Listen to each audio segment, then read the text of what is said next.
आज छुटलान् केपी ओली र रमेश लेखक अदालतको सम्भावित फैसला र कानुनी आधारहरू। नमस्ते, आजको विशेष बुलेटिनमा स्वागत छ। अहिले आम जनमानसको चासोको विषय बनेको छ नेकपा एमालेका अध्यक्ष केपी शर्मा ओली र नेपाली काङ्ग्रेसका नेता रमेश लेखकसँग जोडिएको कानुनी प्रकरण।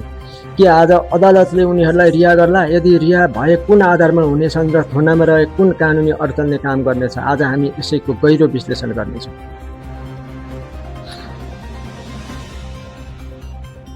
रिहा हुने सम्भावित आधारहरू किन छोडिन सक्छन्?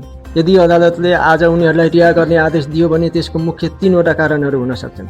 प्रमाणको अभाव। फौजदारी न्यायको सिद्धान्त अनुसार कसैलाई थुनामा राख्नका लागि पर्याप्त र ठोस प्रमाण आवश्यक पर्छ। यदि सरकारी वकिलले पेश गरेका प्रमाणहरू शङ्कास्पद वा अपूर्ण देखिएमा अदालतले व्यक्तिगत स्वतन्त्रतालाई प्राथमिकता दिँदै धरौटी वा साधारण तारिखमा छोड्न सक्छ।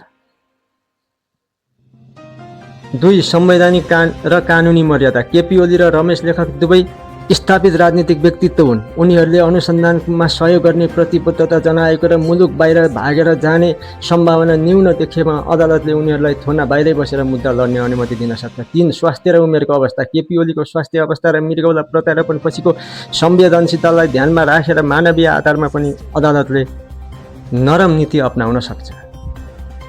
2. थुनामै राख्नुपर्ने कारणहरू। अर्कोतर्फ यदि अदालतले उनीहरूलाई थुनामै राख्ने निर्णय गर्यो भने त्यसका पछाडि यी तर्कहरू बलिया हुन सक्छन्। 1. प्रमाण नष्ट हुने खतरा।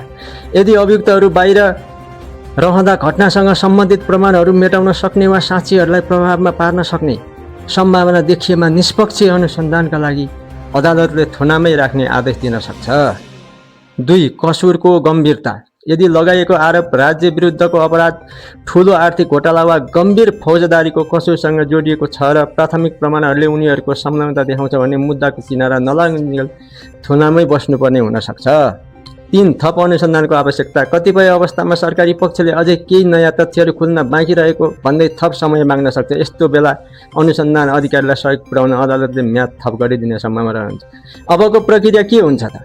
आज अदालतमा दुवै पक्षका वकिलहरूबीच जोरदार बहस हुनेछ। सरकारी वकिलले थुनामै राखेर अनुसन्धान गर्नुपर्ने जिकिर गर्नेछन् भने प्रतिवादी वकिलहरूले उनीहरूको निर्दोष रहेको र थुनामै बाहिर बसेर मुद्दा लड्ने पाउनुपर्ने तर्क राख्नेछन्।